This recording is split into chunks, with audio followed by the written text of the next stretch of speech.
ini anak mantunya nanti akan menjadi penjamin terhadap anaknya. Dia tidak boleh sengaja membuat si anak mantu laki-laki ini terdesak di awal pernikahan sehingga harus mengeluarkan uang banyak dan nanti dia bisa tanda kutip dendam pada anak perempuannya. Sisi yang lain, kalau dia misalnya berpikir sekarang saya minta mahar besar supaya saya kasih kepada anak perempuan saya misalnya.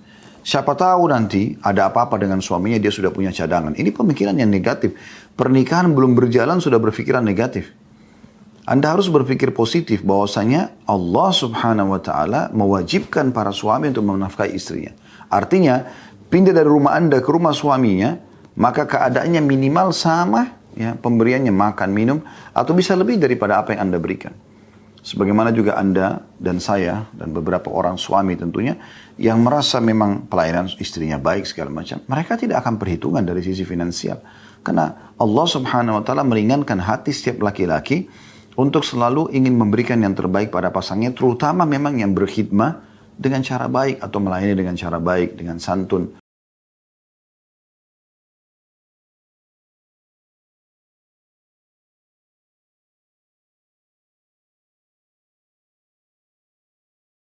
Sekarang kita akan masuk ke bab baru, saudaraku seiman, hukum campur tangan ayah dan saudara dalam mahar wanita. Tentu ada sebagian ayah atau sebagian orang tua, termasuk apalagi kalau ibu ikut campur dalam masalah ini. Mereka menjadikan anak itu sebagai sumber income. Dan ini keliru sekali. Ya, ini sangat keliru. Mereka tidak akan menikahkan anaknya kecuali harus bayar sekian puluh juta, sekian ratus juta. Dan ternyata anaknya pun tidak menikmati masalah itu. Tapi orang tuanya menjadikan sebagai sumber income. Dan ini keliru. Setiap orang tua ayah dan ibu harusnya berpikir nilai pahala yang dia dapatkan dengan menikahkan anaknya. Karena anak itu sendiri sebelum menikah sudah menjadi sumber amal jariah buat dia. Tambah lagi setelah menikah, maka berarti akan sangat terbuka, ya, pintu pahala. Kalau Anda punya anak perempuan, dia berkhidmat dengan suaminya, maka orang tuanya panen semua pahala khidmat dengan suaminya itu. Begitu juga kalau Anda punya anak laki-laki, apapun yang diberikan kepada istrinya dari nafkah, dari perhatian, dari biologis, Anda juga panen pahala sebagai orang tua yang menjadi penyebab anak menikah. Plus lagi kalau mereka sudah punya keturunan, cucu Anda, cicit Anda, maka semua itu akan menjadi sumber pahala yang sangat besar. Itu harus menjadi skala prioritas pemikiran setiap orang tua. Dan bukan mereka jadikan ini sebagai ajang justru untuk mendapatkan uang. Ya. Ini kita sayangkan sekali. Dan ada sebagian orang tua bahkan yang menjadikan ini seperti sebuah tradisi, baik keluarga ataupun suku, di beberapa wilayah di Indonesia yang kami ketahui. Jadi ditanamkan kepada anaknya, kakak kamu itu kemarin dilamar dengan 30 juta. Maka kamu sebagai adik harusnya 40 juta. Kamu adiknya lagi harus 50 juta. Sekarang bukan zamannya lagi seperti dulu. 3 tahun yang lalu, sekarang sudah harus 70 juta. Sekarang sudah harus begini dan begitu. Akhirnya yang datang mungkin ada orang-orang soleh yang layak menjadi suami buat anak-anak kita. Ya, ataupun menjadi anak mantu yang baik karena dia beriman kepada Allah Azza wa Jalla, jadi wali-wali Allah. Lalu kemudian mereka mundur karena tidak mampu untuk membayar uang yang begitu besar. Dan beberapa bab yang lalu juga sempat kita singgung bagaimana seharusnya orang tua itu justru terlibat dalam pembiayaan kalau perlu yang dibutuhkan oleh pernikahan anaknya. Jadi dia mencari anak mantu yang baik, kemudian orang tua membantu anaknya agar bisa melaksanakan pernikahan tersebut, ya, sebagai bentuk sedekah yang baik kepada anaknya. Kita akan bacakan apa yang ditulis oleh Syekh Abdullah. Ya. Beliau mengatakan, hukum campur tangan ayah dan saudara dalam mahar wanita. Itu judulnya. Lalu isinya adalah, seorang ayah tidak boleh turut campur dalam mahar putrinya. Demikian juga seorang saudara dalam mahar saudarinya. Kecuali bila si putri atau saudarinya itu memberi persetujuan dari lubuk hatinya. Adapun orang yang memang tidak memiliki rasa malu atau tidak memiliki rasa takut sedikit pun, lalu ia mengambil harta milik putri atau saudarinya itu, maka hukumnya adalah haram. Haram, tidak boleh dijadikan sebagai tabungan, pendapatan pribadi. Ya.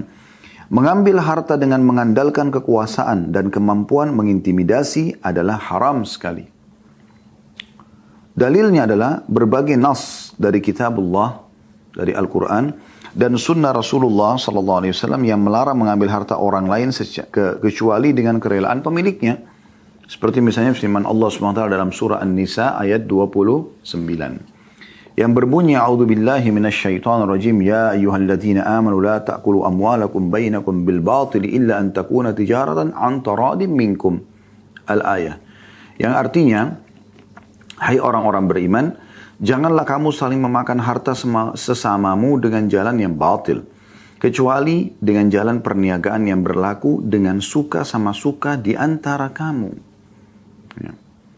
Jadi ayat ini jelas sekali bahwasanya tidak boleh memakan harta orang secara zalim, dimulai dari orang-orang terdekat kita.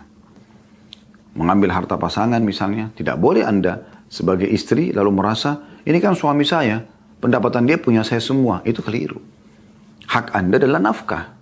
Apa yang membuat roda kehidupan bisa berjalan pada hari itu, dan kewajiban suami harian. Bukan bulanan. Kalau ada suami yang memberikan Anda nafkah dari awal bulan untuk 1 bulan ke depan, ini sedekah yang luar biasa dari beliau. Harusnya beliau cuma memberikan hari itu kewajibannya. Besok beliau meninggal, dan lagi kewajibannya. Jadi kalau dia sudah kasih di awal bulan, tanggal 1 misalnya Januari, tanggal 2 Januari dia meninggal, berarti sudah ada lebih nafkah yang dia berikan sampai akhir bulan kepada Anda. Padahal itu bukan kewajiban dia. Jadi bukan semua income suami.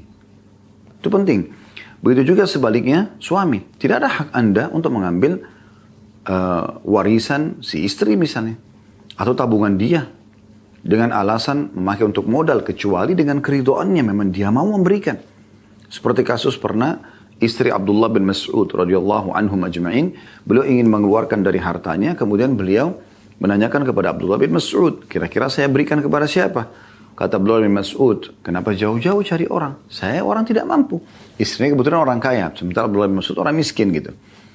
Maka, dan dia tentu sudah, istrinya sudah meridhokan tentang masalah, menerima tentang keadaan Abdullah bin Mas'ud. Artinya, mungkin dia memberikan nafkah semampunya gitu ya. Maka kata Abdullah bin Mas'ud, kenapa jauh-jauh? Kenapa gak kasih ke saya? Kata istrinya, kalau begitu coba tanyakan kepada Nabi SAW tentang hukum istri memberikan pada suami. Maka kata Abdullah bin Mas'ud, engkau lah yang datang bertanya, karena ini permasalahanmu gitu. Maka istrinya pun datang ke Nabi SAW dan menanyakan, lalu kata Nabi SAW, boleh tentunya. Dan itu sebuah sedekah yang sangat baik diberikan kepada suami. Tapi itu keridhaan dari dia. Begitu juga orang tua pada anak. Tidak boleh kita menunggangi kekuasaan sambil mengatakan, oh kamu kan sudah banyak tabungannya, sini serahkan kepada saya semua, saya kan ayah, saya kan ibu. Nggak boleh ini. Ya. Kita bisa zalim kepada anak-anak kita. Jadi harus dengan keridhaan dia. Harus dengan keridhaan dia. Kecuali ada satu keadaan di mana misalnya orang tua itu sangat membutuhkan. Dan dia tidak bisa lagi. Dia terdesak. Kalau dia tidak meminta atau mengambil harta dari anaknya, maka mungkin dia akan mati kelaparan di hari itu. Seperti kasus terjadi pernah ada seorang sahabat mengeluhkan tentang kedatangan ayahnya ke rumahnya di saat dia tidak ada, dan meminta uang harta dari istri dia gitu. Maka Nabi SAW mengatakan, anta wa madika li abik, kamu dan hartamu milik ayahmu. Artinya kondisi ayahmu mendesak untuk itu. Tapi bukan berarti si ayah sewenang-wenang mengecek setiap hari atau setiap bulan rekening anak ataupun si ibu, lalu kemudian memaksa untuk mengambil harta yang ada di sana. Walaupun Anda posisi sebagai orang tua. Jadi dia akan menjadi halal harta-harta ini kalau pemilik hartanya sendiri ridho dengan itu. Masuk dalam masalah ini adalah mahar yang membuat perempuan tersebut nanti jadi halal untuk digauli atau dinikahi oleh calon laki-lakinya gitu, atau calon suaminya. Lalu kata beliau dalam khutbatul wada, atau maksudnya khutbah Nabi SAW yang terakhir di musim haji pertama dan terakhir Nabi SAW, Nabi SAW mengumumkan bahwa harta dan kehormatan kaum muslimin haram untuk diusik. Nggak boleh kita sengaja membuat cara, merekayasa cara, ya, dan seakan-akan orang tidak tahu untuk mengambil harta seorang muslim. Ingat, dimulai dari orang terdekat. Tidak boleh seorang istri sengaja ya, membuat sebuah program yang tidak ada dan tidak perlu, lalu mendesak suaminya mengatakan, saya harus keluarkan ini, saya harus ambil begini, ada perawatan ini, padahal sebenarnya dia bohong. Sebenarnya tidak ada, itu tidak dilakukan. Dia hanya ingin menabung uang. Ini akan semua dipertanggungjawabkan depan Allah Subhanahu wa Ta'ala. Tidak bisa. Atau seorang suami, dia berbohong mengatakan misalnya, saya lagi nggak ada pekerjaan, maka sepertinya tabungan kamu kan masih ada, ya. Coba dikeluarkan dulu untuk kebutuhan rumah. Padahal sebenarnya dia punya. Dan itu kewajiban dia. Ini tidak boleh. Ya, ini tidak boleh. Atau seorang orang tua yang sebenarnya dia punya income, tapi dia tahu anaknya punya pendapatan, maka dia mengambil saja harta anaknya, gitu kan? Ada beberapa kasus begitu. Seorang ibu dia punya suami, hidupnya sudah cukup, tapi dia tahu anaknya ini punya pekerjaan yang baik, anak laki-lakinya, maka dia mengganggu income anak laki-lakinya, sehingga nafkah untuk istri dan anak-anaknya itu terganggu. Ya. Dan ini dikeluhkan oleh anak mantunya perempuan, kami sampai terganggu sekali, sampai kebutuhan dasar pun tidak bisa karena selalu ibunya suami ini mengambil harta suami. Bagaimana hukumnya? Nah, ini semua kan kezaliman gitu. Tidak boleh sama sekali. Itu juga anak pada orang tua, tahu orang tua tidak mampu. Dia mampu tapi dia berbohong mengatakan saya tidak punya harta. Orang tuanya butuh bantuan untuk bayar rumah sakit segala macam, dia tidak bisa. Nah, ini semua ya bisa masuk dalam hal-hal yang diharamkan. Kata beliau dalam khutbatul wada atau khutbah Nabi, ini dikenal dengan khutbah perpisahan ya. Khutbah maksudnya khutbah, wada perpisahan. Karena disebutkan dengan istilah ini pada saat itu Nabi SAW haji pertama dan terakhir beliau, karena setelah pulang haji beliau meninggal dunia atau wafat tentunya ya. Nabi SAW mengumumkan bahwa harta dan kehormatan kaum muslimin haram untuk diusik. Seseorang diharamkan mengambil harta saudaranya kecuali dengan kerelaan hati pemiliknya. Allah subhanahu wa ta'ala berfirman dalam surah An-Nisa ayat 4. A'udzu billahi minasyaitonir rajim wa atun nisaa sadaqatihinna nihla. Fa in tibna lakum an syai'in minhu nafsan faquluhu hani'an mari'a. Berikanlah mas kawin atau mahar kepada wanita yang kamu nikahi sebagai pemberian dengan penuh kerelaan. Lalu jika mereka menyerahkan kepada kamu sebagian dari mas kawin itu dengan senang hati, maka makanlah atau ambillah pemberian itu sebagai makanan dalam kurung ya, yang sedap lagi baik akibatnya. Ya, jadi seorang laki-laki yang melamar juga dia harus bukan tertekan memberikan mahar, tapi dia memberikan dengan kerelaan dirinya. Ya, kalau ada penentuan nilai tertentu bisa saja, tapi dengan syarat memang itu dibutuhkan atau memang ya, sesuai kadarnya normal gitu, kadarnya normal. Ya, bukan dibuat-buat, Maka ini harus dengan kerelaan. Begitu juga pada saat setelah diberikan mahar, ternyata si istri mengatakan ini ada mahar kemarin diberikan sekian, kayaknya ada lebih, kita pakai sama-sama aja. Mungkin kita bisa bayarin cicilan rumah atau kendaraan, atau kita pakai safar umroh misalnya. Maka itu dengan kerelaan semua itu dibolehkan. Ini yang Allah tekankan dalam ayat ini. Tapi secara garis besar di sini dilarang mengambil harta seseorang tanpa keridhaannya. Ya, masuk dalam di sini masalah mahar tadi, masalah mahar. Kata beliau, Allah Azza wa Jalla telah memerintahkan para suami untuk memberikan mahar kepada istri-istri mereka. Sementara bila si istri memberikan kelonggaran dan toleransi dengan hanya menerima sebagian mahar saja misalnya, haruslah dengan kerelaan hatinya. Yakni harus betul-betul rela. Dalam hal ini, suami sekalipun tidak memiliki dispensasi. Juga ayah, saudara, ataupun itu kesemuanya dalam hal ini sama saja. Yakni tidak boleh turut campur atau mengambil mahar tersebut. Ya, ini hal yang mesti dititik beratkan. Kalau Anda bertanya, lalu kira-kira siapa yang menentukan mahar? Maka boleh didiskusikan antara pihak mempelai laki-laki dan mempelai perempuan. Kalau orang tua, wali wanita, orang tua, kedua belah pihak berdiskusi, berdialog dan mengembalikan setelah itu kepada kedua calon mempelai dan mereka setuju, nggak ada masalah. Yang penting intinya semua dengan kerelaan hati. Dan tentu ini relatif ya, relatif, tidak ditentukan jumlah secara khusus, tidak ditentukan jumlah secara khusus. Tetapi di sini ada penekanan tentang kerelaan. Ya, dan ini juga tergantung kondisi dan keadaan. Misal contoh, di satu komunitas keluarga kaya, ya, baik mempelai laki-laki atau mempelai perempuan, tentu bagi mereka misalnya, karena mereka punya puluhan miliar rupiah, bagi mereka memberikan mahar dengan 1 miliar misalnya, ya, itu kecil. Ada yang menikah dengan memberikan mahar uang cash 1 miliar, ada yang memberikan emas batangan, ada yang memberikan apartemen, 1 unit rumah, 1 unit mobil. Maka itu bagi mereka tidak ada masalah karena memang itu di pandangan mereka normal. Dan ini tidak bisa ditarik tolok ukurnya kepada orang yang menengah misalnya. Menengah misalnya mereka misalnya memberikan mahar dengan misalnya uang 5 juta rupiah, ya, atau 20 juta rupiah misalnya. Ini menengah, ya. Mungkin dengan dia menambahkan emas sekian gram misalnya. Ada ke bawah beda. Dia hanya mampu memberikan seperangkat alat sholat misalnya. Tidak ada uang, gitu kan? Atau dia memberikan sebagian uang kecil, ya mungkin cuman 1 juta rupiah, 2 juta rupiah untuk menghalalkan. Yang jelas teman-teman sekalian, dalam masalah mahar ini juga perlu kita mengingat bahwasanya wanita yang paling sederhana maharnya, dialah yang paling banyak berkahnya. Karena ini bukan transaksi jual beli. Tapi ini adalah ibadah kepada Allah subhanahu wa ta'ala. Allah hanya memberikan syarat itu saja. Salah satu syarat pernikahan adalah adanya mahar. Dan ini ditentukan sesuai dengan keridhaan diri. Jadi orang juga calon mempelai laki-laki memberikan dengan kerelaan dia. Ya.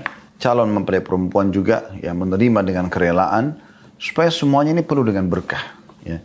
Jadi bukan seorang laki-laki hanya memaksakan diri bekerja luar biasa setengah mati. Karena memang dia tidak bisa nikahi wanita yang dia sukai kecuali harus memberikan mahar sekian dan sekian. Nah ini jadi masalah tersendiri. Ya, subhanallah banyak sekali di lapangan kita temukan orang yang menikah teman-teman sekalian dengan mahar yang sederhana itu bahagia sekali rumah tangga mereka dibandingkan orang yang memaksakan diri berlebihan dan baru berjalan beberapa waktu sudah terjadi perceraian. Ya. Jadi ini perlu digarisbawahi bahwasanya ini bukan transaksi jual beli tapi ini adalah ibadah dan kita menjalankan sunnah Nabi alaihi salatu wassalam dalam memberikan mahar kepada kaum wanita. Baik teman-teman sekalian, kita kembali membaca apa yang ditulis oleh Syekh Abdullah berhubungan dengan tidak bolehnya atau haramnya campur tangan ayah sebagai wali dalam mahar wanita. Demikian pula campur tangan saudara terhadap mahar saudarinya. Ya, atau siapapun yang menjadi wali ya di sini. Jadi mereka tidak boleh menjadikan sebagai ajang bisnis, tapi ini adalah ibadah kepada Allah Subhanahu wa taala. Ingat, kalau Anda menjadi penyebab terjadinya satu perbuatan kebaikan, maka Anda akan panen pelaku atau orang-orang yang melaksanakan kebaikan tersebut. Misalnya Anda jadi penyebab dan Anda mudahkan pernikahan, transaksi jual beli, ya. Apa saja, ya, silaturahim keluarga, memperbaiki hubungan yang retak sehingga menjadi baik lagi, maka semuanya itu akan membuat Anda panen pahala yang sangat melimpah setelah itu tentunya ya, setelah mereka atau terjadi perbaikan-perbaikan. Nah ini poin yang harus menjadi inti pemikiran setiap orang yang ingin menjadi atau meraih pahala dari perbuatan baik yang dia tunjukkan atau dia menjadi penyebabnya. Di antaranya pernikahan anak di sini. Dan tidak boleh sekali lagi seseorang menunggangi keadaan-keadaan seperti ini untuk mengambil faedah-faedah. Ya, jadi ini masalah bahasanya panjang ini. Kata beliau, sementara yang biasa dilakukan oleh sebagian orang yang bercita-cita rendah, lagi tamak hati dengan mengambil mahar-mahar milik saudari atau kerabatnya. Ini jelas perbuatan haram menurut syariat. Ini menunjukkan betapa kerdilnya jiwa dan betapa diri mereka kosong dari kehormatan sehingga pemiliknya menjadi hina dan dina. Ya, karena semua harus dinilai dengan duit, semua harus dinilai dengan uang. Maka ini susah. Setiap kali ketemu orang yang dia pikir, saya dapat keuntungan apa dari orang ini secara finansial. Jadi tidak ada pikiran tentang masalah ukhrawiyahnya. Padahal kita harus dahulukan ukhrawiyah, urusan dunia itu cuma nyusul. Ingat, siapa yang mengejar akhirat, dunianya ikut. Dan siapa yang mengejar dunia, akhiratnya luput. Ya. Kata beliau, mereka telah memakan uang haram dan batil. Mereka seolah memberitahukan sendiri bahwa hati mereka itu keras. Ya. Karena wanita adalah makhluk yang lemah jiwa dan akalnya. Maka seyogyanya ayahnya menjaga jangan sampai perasaannya terusik atau hatinya terluka. Karena ia akan keluar dari rumah orang tuanya ke rumah sang suami. Ia akan pindah dari keluarganya menuju keluarga suaminya.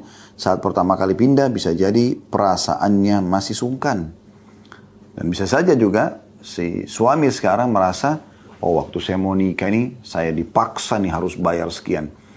Maka mungkin ada orang yang juga kurang imannya ya, atau belum terlalu kenal tentang masalah keislaman dan agama. Akhirnya mereka justru membalas dendam ke istrinya sekarang karena perbuatan orang tua si wanita tadi. Nah, ini jadi masalahnya. Kata beliau, karena itu Allah Azza wa Jalla memperhatikan kondisi hatinya dengan memberinya hak menerima mahar sebagai kompensasi dari kenikmatan yang dia akan berikan kepada suaminya, di samping suami juga akan memberikan kenikmatan buat dirinya. itu sungguh merupakan rahmat dari Allah Azza wa Jalla kepada kaum wanita yang lemah. Orang yang bercita-cita tinggi pasti akan mengikuti ajaran Robnya. Di sini tentu kalau ikhwah dan para akhwat kita jangan tersinggung dengan dikatakan kaum wanita yang lemah. Maksudnya di sini bukan lemah secara fisik ya, tapi kondisi yang membuat dia kondisinya lemah. Sebelum nikah dia bergantung pada ayahnya. Setelah menikah dia bergantung pada suaminya. Ya, jadi ini harus betul-betul ya diletakkan pada tempat yang tepat. Makanya Allah menjaga hak mereka. Orang-orang yang bercita-cita tinggi pasti akan mengikuti ajaran Robnya. Hati mereka yang penuh kemuliaan tentu akan mendorongnya untuk memberikan tambahan finansial kepada istrinya selain dari mahar yang telah ia berikan tersebut. Maksudnya setelah dia menikah, kalau misalnya pun ya seorang laki-laki itu ridho dengan pemberian maharnya dan dia juga puas dengan pelayanan suami istrinya, maka dia akan memberikan tambahan tentunya ya. Jadi nggak perlu ada pemikiran masalah keuntungan di atas pernikahan tersebut. Ini murni ibadah. Di paragraf terakhir beliau mengatakan Allah Azza wa Jalla mewajibkan kepada suami untuk menafkahi istrinya. Juga memberikan kompensasi karena wanita akan lebih banyak tinggal dalam rumah dan berkonsentrasi penuh dalam rumah tangga. Ini potongan penting ya.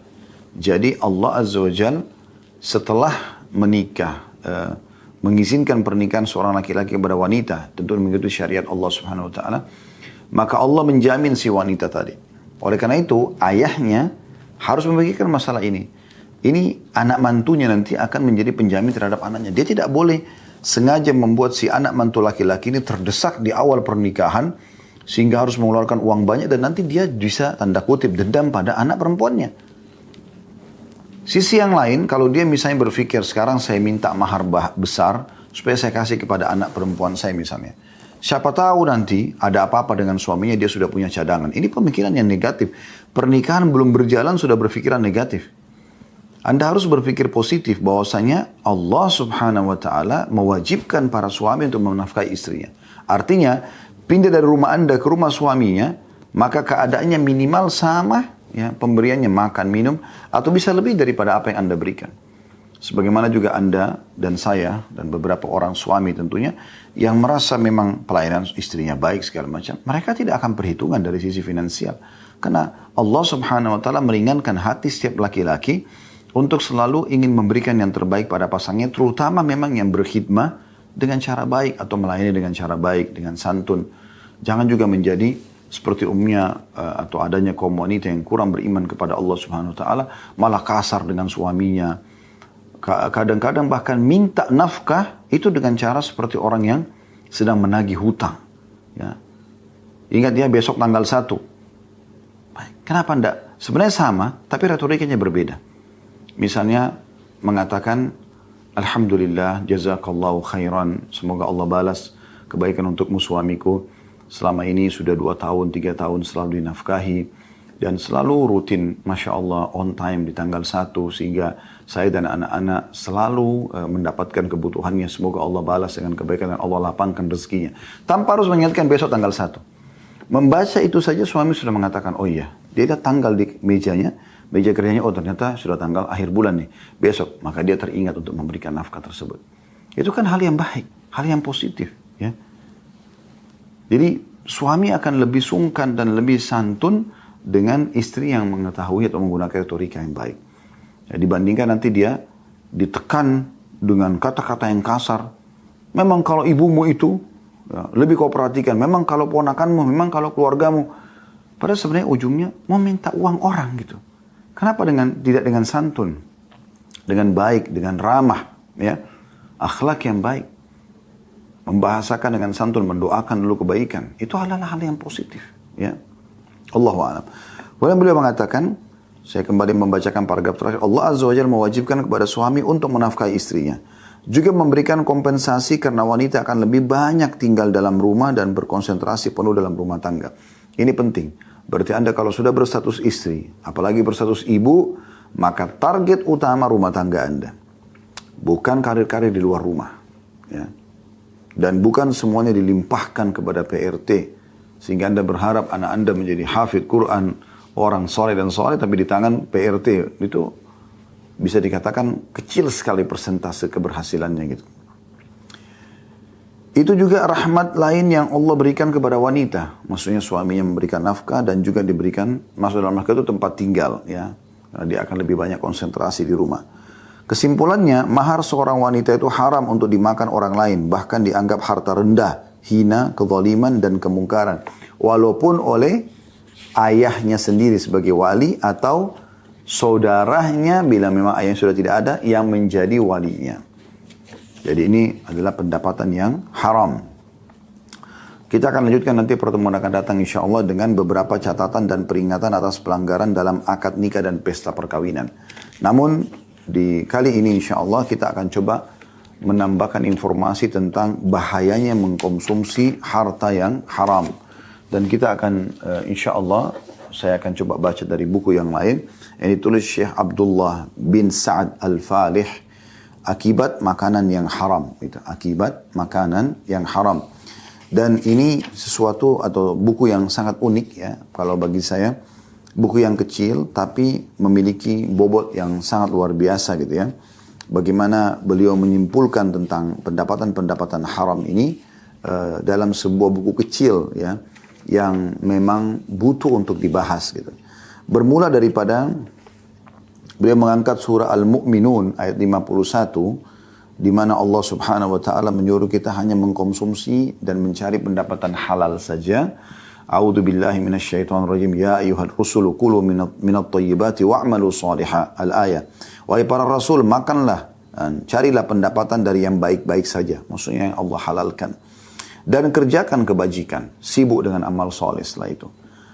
Juga beliau mengatakan dalam mengangkat surah Al-Baqarah ayat 172 yang berbunyi, A'udzu billahi minasyaitonir rajim. Ya ayyuhalladzina amanu kulu min thayyibati ma razaqnakum.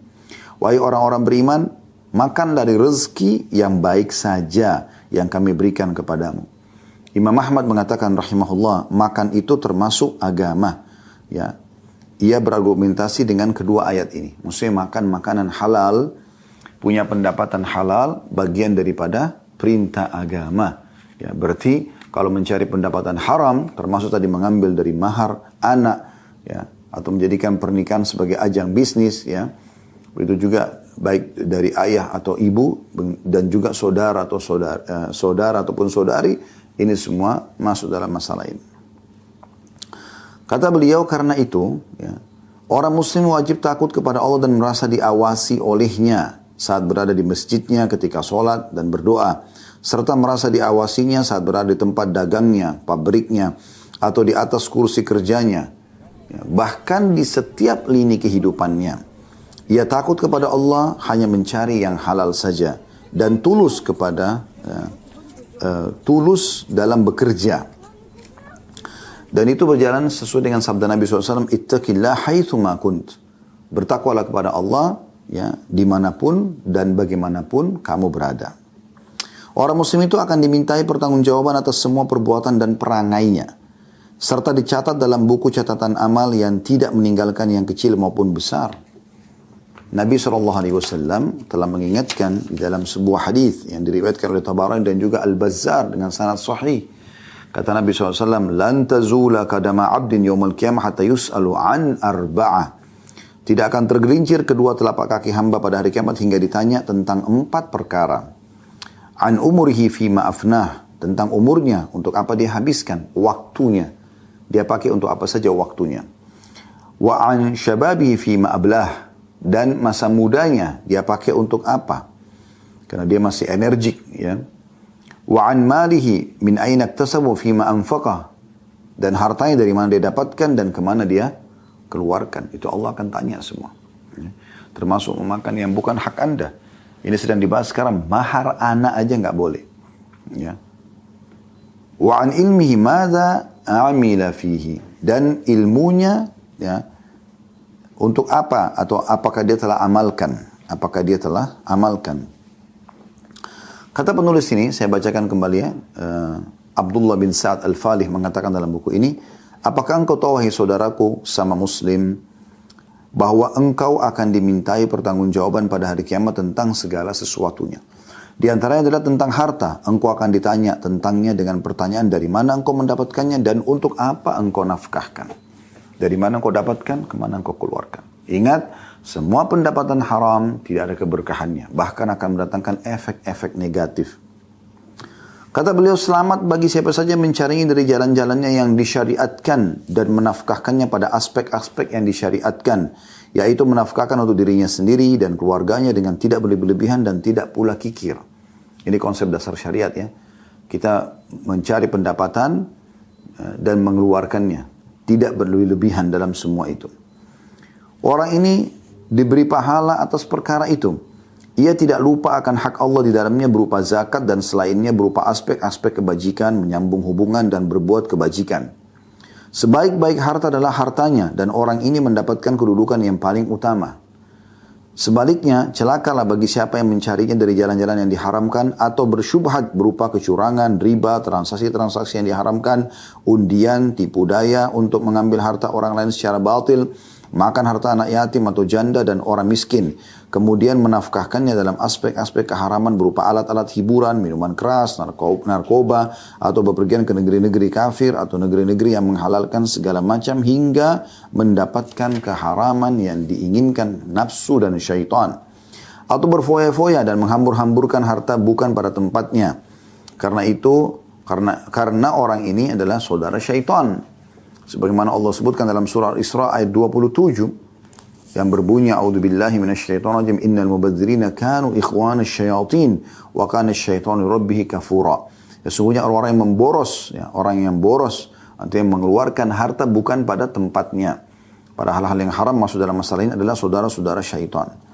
Kata beliau, maka bertakwalah kepada Allah wahai hamba Allah dan ketahuilah bahwa engkau akan dimintai pertanggungjawaban mengenai hartamu. Dari mana engkau mendapatkannya dan untuk apa engkau menafkahkannya. Bersiap-siaplah untuk menjawab pertanyaan dan memberikan jawaban yang benar. Ya. Maksud dalam masalah ini juga seperti hak waris ya. Yang juga banyak orang seperti itu. Saya kemarin ketemu dengan jamaah yang membahasakan ada orang tua meninggal kemudian saudaranya tidak mau membagikan sebagian dari hak waris atau memang ada warisan. Ini haram semuanya, nggak boleh. Untuk apa ini? Harta haram tidak akan ada manfaatnya. Kepada mereka yang menggampangkan tentang makan haram, akan aku sebutkan sebagian dari dampak yang mengerikan dan kerugian yang sangat besar yang akan kembali kepada pribadi dan masyarakat berupa kebinasaan dan kehancuran di dunia dan juga di akhirat. Artinya beliau akan sebutkan di buku ini dampak-dampak. Kalau Anda tetap memaksakan diri mengambil harta yang haram, termasuk di sini wali mengambil dari mahar anak perempuannya gitu. Mudah-mudahan itu menjadi penjera dan penghalau bagi mereka agar mereka hanya mencari yang halal saja dan berhati-hati dari perkara syubhat. Hendaklah yang menjadi tekad setiap muslim ialah mencari yang halal, bukan mencari harta dan bukan mencari murni harta, ya, tapi halalnya gitu. Dan ia bukan golongan yang disinyarir oleh Nabi SAW. Ya'ti 'alan nasi zamanun la yubalil mar'u ma akhadha minhu aminal halali am minal haram. Akan datang pada manusia suatu zaman yang ketika itu seseorang tidak peduli apa yang diambilnya, apakah dari kehalalan ataupun dari keharaman. Hadis riwayat Bukhari. Ya. Beliau kemudian menyebutkan tentang dampak-dampak.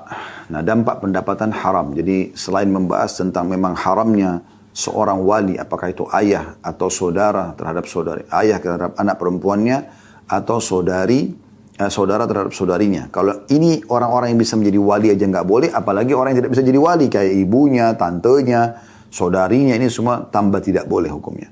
Ya, sengaja menunggal pernikahan anaknya atau saudarinya atau ponakannya untuk menjadikan sebagai sumber pendapatan. Ini tidak boleh. Yang paling pertama dampak yang disebut oleh beliau pendapatan haram ini adalah menghilangkan keberkahan. Makna keberkahan kecukupan. Sebanyak apapun akan habis tanpa ada terlihat. Nah, ini sering terjadi. Kalau Anda pernah lihat begitu, rekening Anda sekian banyak uang, ratusan juta, miliaran, loh kok habis ya? Kemana ya? Kok nggak kelihatan? Nah, berarti ada sesuatu di situ. Allah sebutkan dalam surah Al-Baqarah ayat 276, A'udzu billahi minasyaitonir rajim. Yamhaqullahu riba wa yurbis sadaqat. Allah memusnahkan riba dan menyuburkan sedekah. Ya.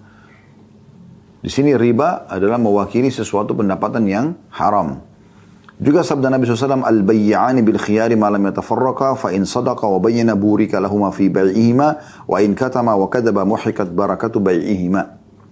Penjual dan pembeli itu berada dalam khiyar selama keduanya belum berpisah. Maksudnya khiyar itu masih bisa melanjutkan transaksi atau membatalkannya selama keduanya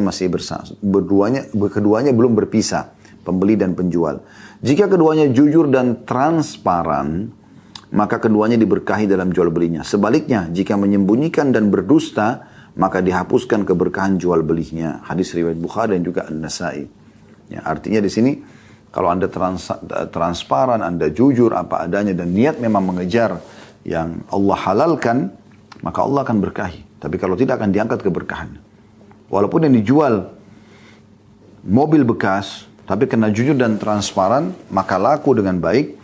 Yang menjual dapat uang penuh keberkahan, yang membeli juga produk tersebut mendapat keberkahan. Artinya walaupun mobil bekas dia bisa pakai dalam jangka waktu yang lama tanpa ada masalah.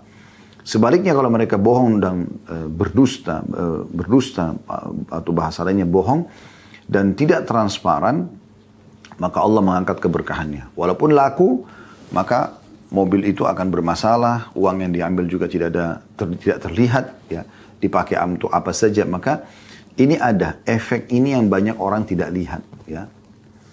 Kata beliau, lihatlah saudaraku tentang akibat dusta dan bertransaksi dengan keharaman berupa riba, kecurangan dan selainnya, sesungguhnya itu menghilangkan keberkahan. Siapa yang melakukan kecurangan dan menyembunyikan cacat barang karena menginginkan keuntungan lebih, maka ia dihukum dengan kebalikan tujuannya, yaitu hilang keberkahan harta yang diambilnya. Jadi nggak akan pernah ada kecukupan gitu.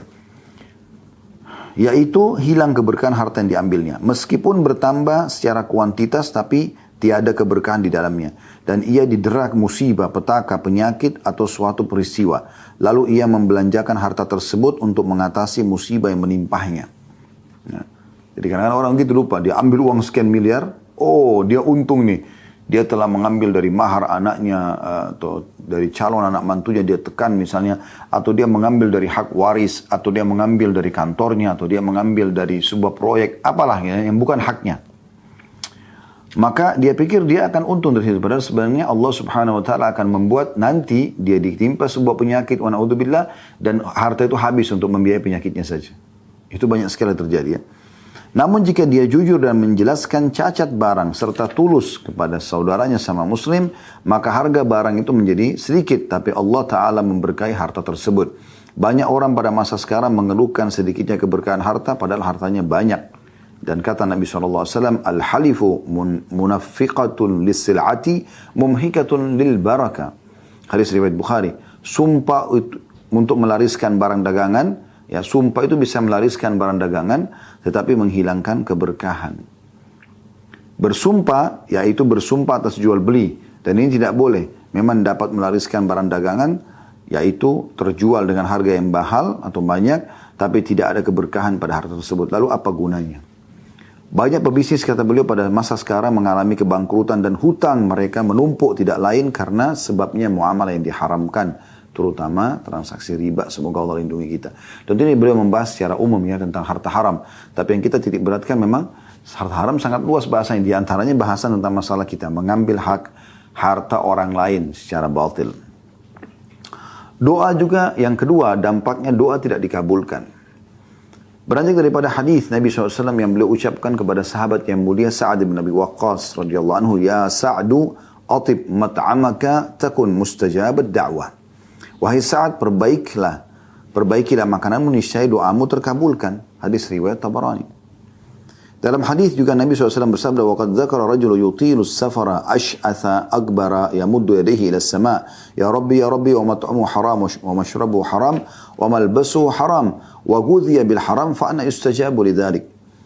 Sungguh beliau sallallahu alaihi wasallam menyebutkan orang yang menempuh perjalanan panjang dalam keadaan rambutnya kusut, tubuhnya berdebu, dan dia mengangkat kedua tangannya seraya mengatakan, wahai Tuhanku, sementara makanannya haram, minumannya haram, pakaiannya haram, dan diberikan makanan dari yang haram, maka bagaimana bisa doanya dikabulkan?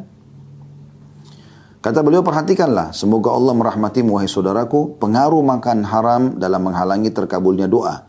Apa daya seseorang ketika sebab-sebab langit terputus darinya? Ya, dia lagi sakit, butuh doa, dokter sudah angkat tangan. Ya, dia lagi terlilit utang. Semua orang sudah menagih dan tidak lagi keluarga, orang dekat yang bisa membantunya. Dari mana dia bisa mendapatkan? Kecuali dari Tuhannya. Ya. Maka tertutup karena ada makanan-makanan haram yang didapatkan. Ia mengangkat kedua tangannya ke langit saat sedang sakit, mengharapkan kesembuhan dari penyakitnya. Saat ia berada dalam kesusahan dan mengharapkan kelapangan darinya. Dan saat ia berada dalam duka yang mengharapkan kelapangan darinya, ia mengangkat kedua tangannya dengan mengiba kepada Rabb-Nya agar dihilangkan kesusahannya dan dilapangkan dari kesedihannya, sedang pintu-pintu langit ditutup karena ia makan haram. Maka bagaimana mungkin doanya akan dikabulkan? Andai kata tidak ada keharaman kecuali kerugian ini saja, doa tidak diijabah, niscaya ini sudah cukup atau bisa menjadi penjerah dan penghalau terbesar untuk tidak makan yang haram. Ya. Kata beliau, oleh karena itu perbaikilah makananmu, niscaya doamu dikabulkan. Dan janganlah tutup pintu-pintu langit dengan makan keharaman, karena engkau butuh kepada Rabb-Mu. Karena engkau butuh kepada Rabb-Mu. Kemudian selanjutnya kata beliau, ada riwayat yang lain menyebutkan tentang masalah diangkatnya keberkahan ya. Ini ditambahkan tadi ke poin yang pertama, tadi saya belum sempat bacakan. Dalam Musnad Imam Ahmad dikatakan, kata Nabi SAW, la yaktasibu abdun malan min haramin fayunfiku minhu fayubaraka lahu fi, wa la yatasaddaqu bihi fayuqbalu minhu, wa la yatruku khalfa dhahrihi illa kana zadahu ila an-nar. Inna Allah azza wa jalla la yamhu as-sayyi'a bis-sayyi'i, walakin yamhu as-sayyi'a bil-hasan, innal khabitha la yamhu al-khabith. Ya. Artinya, tidaklah seorang hamba mencari harta dari keharaman lalu menafkahkannya dengan diberi keberkahan. Jadi kalau dia pakai harta haram tidak akan ada keberkahannya, tidak akan ada kelihatan ya hasilnya.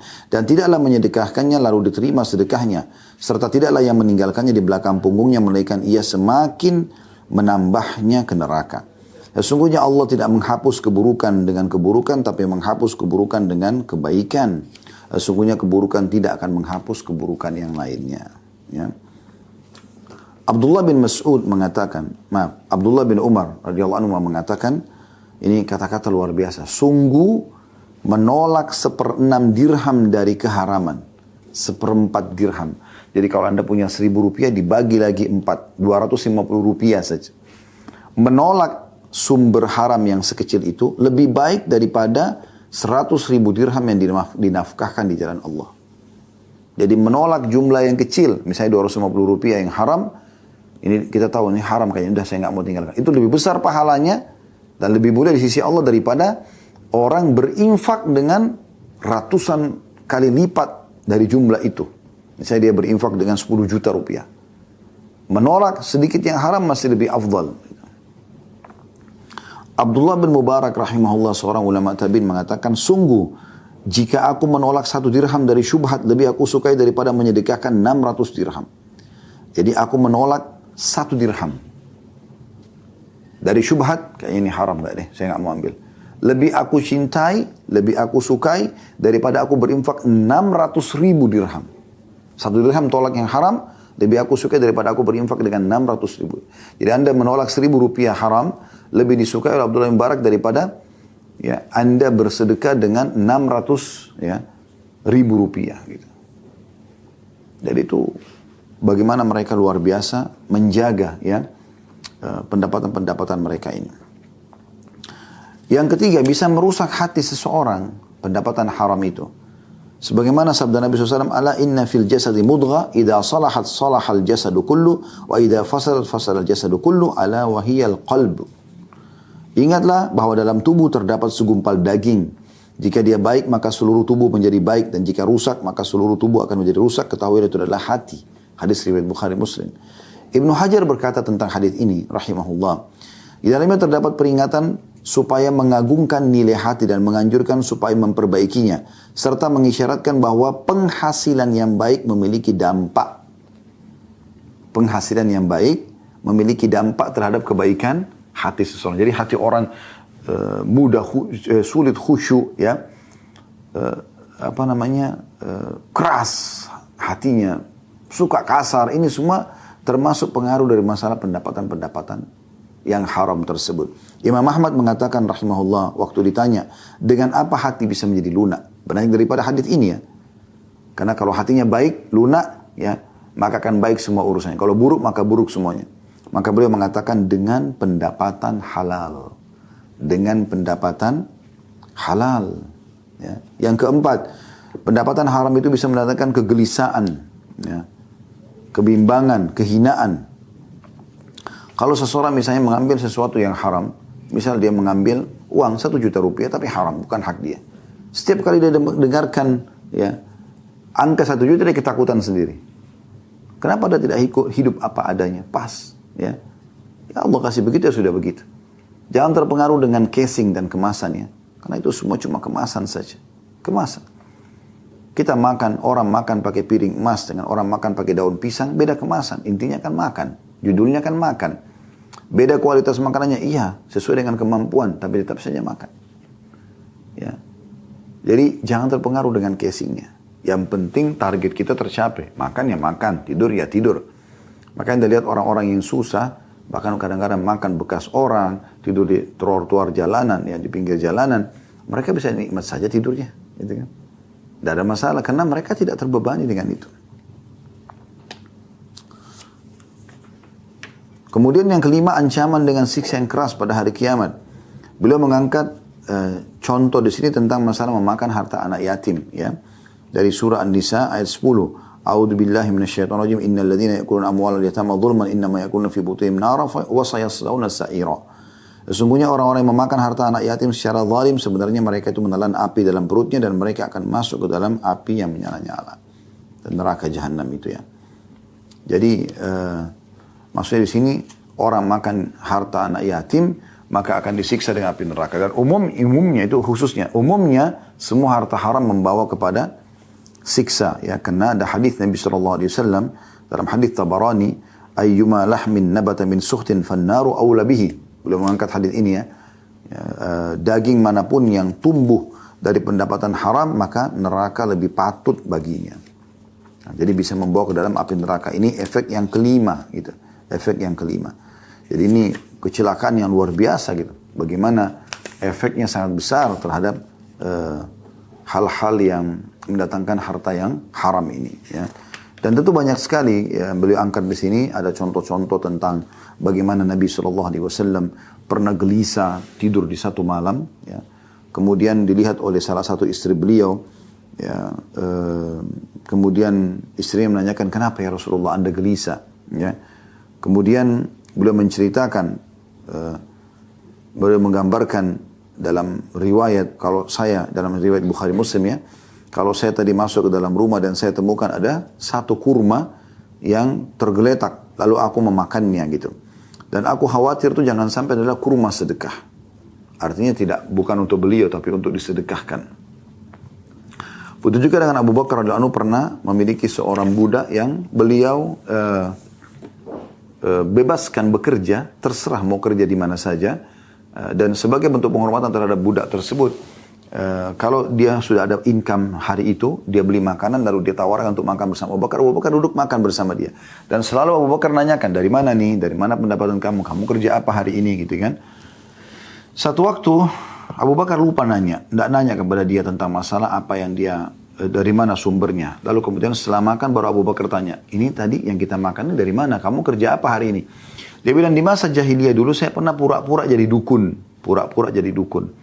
Kemudian ada orang yang saya sampaikan, lakukanlah ini. Tiba-tiba benar gitu. Tiba-tiba saja. Dan dia waktu itu tidak punya pendapatan. Sekarang dia ketemu saya, dia ingat itu utang dia bayar. Maka itu saya belikan makanan ini. Abu Bakar tanpa banyak bertanya, ini karena pendapatan dari penipuan. Pura-pura jadi dukun. Jadi dukun aja sudah nggak boleh, ini pura-pura jadi dukun. Dan ini dibayar dari kasus pembohongan itu.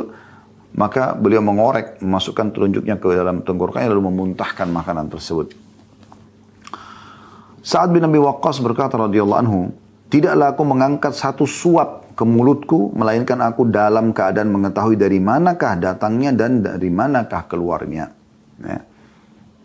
Ini diambil dari buku Jami' Ulum wal Hikam, jadi 1 halaman 275. Jadi saking pekahnya, satu suap aja beliau teliti dulu. Wahab bin Munabbi berkata, barang siapa yang ingin doanya dikabulkan Allah Ta'ala, maka hendaklah yang memperbaiki sumber makanannya atau pendapatannya. Juga sama dari buku yang sama, Jami' Al-Ulum wal Hikam di jilid 1 halaman 275. Wahab ibn Al-Ward Kalau tadi Wahab ibn Munabbih, ini Wahab ibn Ward berkata, andai kata engkau berdiri menggantikan tiang ini, maka tiada sedikit pun bermanfaat bagimu hingga engkau memperhatikan apa yang masuk ke dalam perutmu, apakah halal ataupun haram. Jadi maksudnya, kalaupun engkau hanya berdiri di tiang di masjid, cuma menggantikan tiang ini, di situ saja, sholat 5 waktu, ibadah terus kepada Allah sampai mati, tidak akan bermanfaat, kata beliau, sampai kau memperhatikan makanan yang masuk ke perutmu itu halal atau tidak. Jadi di sini bukan cuma sekedar dia bekerja mendapatkan pendapatan. Orang kalau kasih pun dia hati-hati. Karena bisa berpengaruh kepada hisab Allah subhanahu wa ta'ala. Kata beliau ini hanya sekedar contoh saja. Jangankan bicara yang haram. Bicara yang syubhat saja sudah cukup ya untuk membuat seseorang hati-hati. Karena beranjak daripada hadis Nabi SAW yang beliau angkat di hadis ya. Yang berbunyi kata Nabi SAW, man ittaqa syubhati istabra'a lidini wa irdihi wa man waqa fi syubhati waqa fil haram. Hadis yang masyhur ya. Barang siapa meninggalkan perkara-perkara syubhat, samar-samar, halal enggak ya, boleh enggak ya, dia tinggalkan, maka ia mencari ya kebebasan untuk agamanya dan kehormatannya. Dia telah menyelamatkan agamanya dan kehormatannya. Dan siapa yang jatuh dari perkara syubhat, maka ia jatuh ke dalam yang haram. Inilah hakikat takwa, patuh kepada Allah SWT. Umar bin Abdul Aziz berkata, takwa kepada Allah bukan hanya berpuasa di siang hari, atau sholat malam, atau mencampur keduanya. Siang hari puasa, malam harinya sholat malam.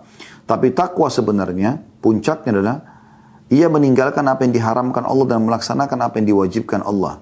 Barang siapa yang dikarunia kebaikan setelah itu, maka itu adalah kebaikan yang ditambahkan di atas kebaikan dia. Dan tidak boleh teman-teman kita merekayasa ya. Karena ini bahaya sekali. Perhatikan bagaimana peringatan Nabi SAW tentang sikap kaum Yahudi. Lalu Anda bisa tarik kepada lini kehidupan Anda sehari-hari ya. Hadis ini riwayat Bukhari.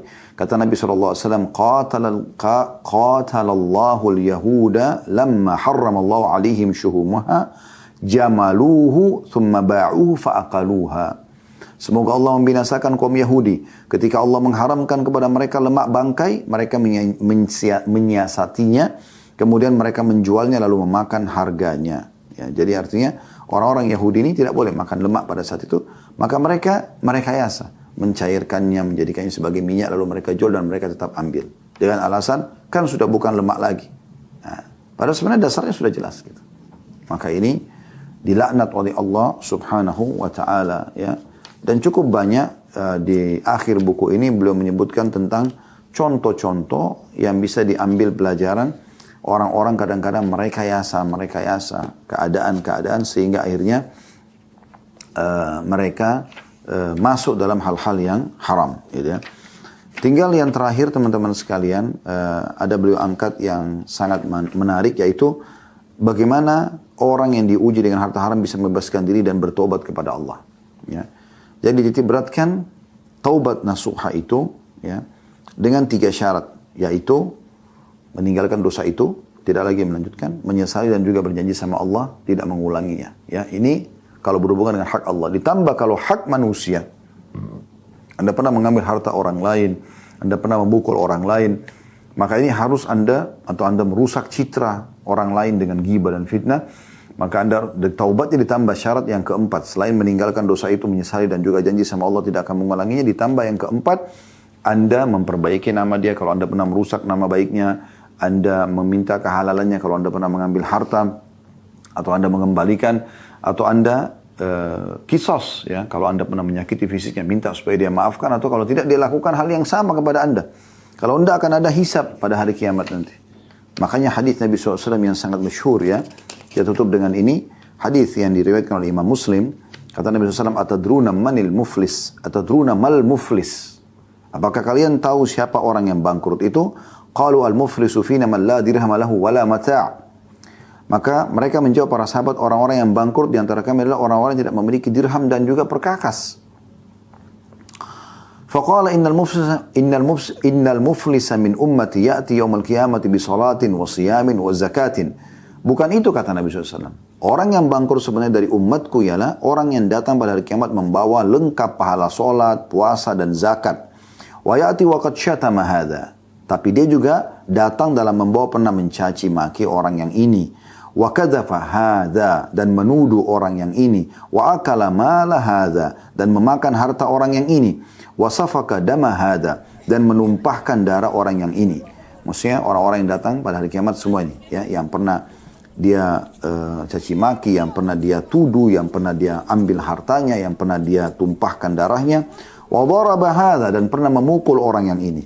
Fayu'ta hadza min hasanatihi wa hadza min hasanatihi, maka pahalanya pun dibagi-bagi kepada orang-orang tersebut. Fa in faniyat hasanatuhu qabla an yuqdama alaihi, kalau seandainya sudah habis pahalanya dibagi-bagi, sementara belum selesai perkara dia dengan orang-orang yang menuntut tadi, ukhidha min khatayahum, maka akan diambil dosa-dosa mereka, faturihat alaihi thumma turiha finnar, maka akan dibebankan kepada dia, lalu dia pun dicampakkan ke dalam api neraka. Jadi orang lain yang berzina, dia yang tanggung. Orang lain yang beriba, membunuh, maka dia yang tanggung. Kenapa? Karena dia melakukan kezaliman, lalu kemudian pahalanya dibagi-bagi. Dia sudah setengah mati sholat, dia zakat, dia melakukan ketaatan-ketaatan, habis diambil oleh orang-orang yang telah dia zalimi. Maka hati-hati sekali teman-teman. Ini diangkat oleh beliau, dan beliau juga mengangkat ayat firman Allah SWT sebagai penutup dalam surah Al-Baqarah ayat 281. A'udzu billahi minasyaitonir rajim, wattaqu yawman turja'una fihi ila Allah, tsumma tuwaffa kullu nafsin ma kasabat wa hum la yudhlamun. Maka takutlah pada hari ketika kamu semua dikembalikan kepada Allah, kemudian setiap orang diberi balasan yang sempurna sesuai dengan apa yang telah dilakukannya, dan mereka tidak dizalimi sedikit pun. Juga saya tambahkan hadis Nabi SAW yang berbunyi, teman-teman sekalian, ya, siapa yang punya sangkutan permasalahan dengan saudaranya, selesaikan sekarang. Di dunia ini, mumpung ada kesempatan. Dia masih hidup, Anda masih hidup. Selesaikan. Sepahit apapun, lebih baik Anda selesaikan sebelum datang hari tidak ada lagi manfaatnya dirham dan dinar. Nggak ada lagi. Transaksi uang, negosiasi sudah nggak bisa. Di dunia, Anda misalnya negosiasi. Anda pernah sakitin orang, dia tidak mau maafkan. Anda tolong maafin saya. Kalau perlu kita negosiasi, kasih dia harta, kasih dia kendaraan, supaya dia mau maafkan misalnya. Supaya selesai. Karena kata Nabi SAW, nanti datang hari tidak ada lagi manfaatnya dirham dan dinar. Tidak ada lagi rupiah, dolar, real, tidak ada lagi manfaatnya semua. Ya, euro dan seterusnya. Maka kata para sahabat, ya Rasulullah, memang apa nanti di sana? Kata Nabi SAW, pahalamu atau dosa dia? Dikasih pahalamu dulu, kalau udah habis dosa mereka akan ditimpakan kepadamu. Dan ini hal yang berbahaya. Ya, dan kalau Anda mengatakan, kan Ustaz tadi bahasanya tentang mahar Ustaz. Tentang ayah atau ibu yang mengambil mahar anaknya. Ya, atau sengaja memahalkan sehingga jadikan sebagai transaksi jual beli, kemudian atau saudaranya kepada saudarinya, maka jawaban kami, ya, tetap saja itu pendapatan haram.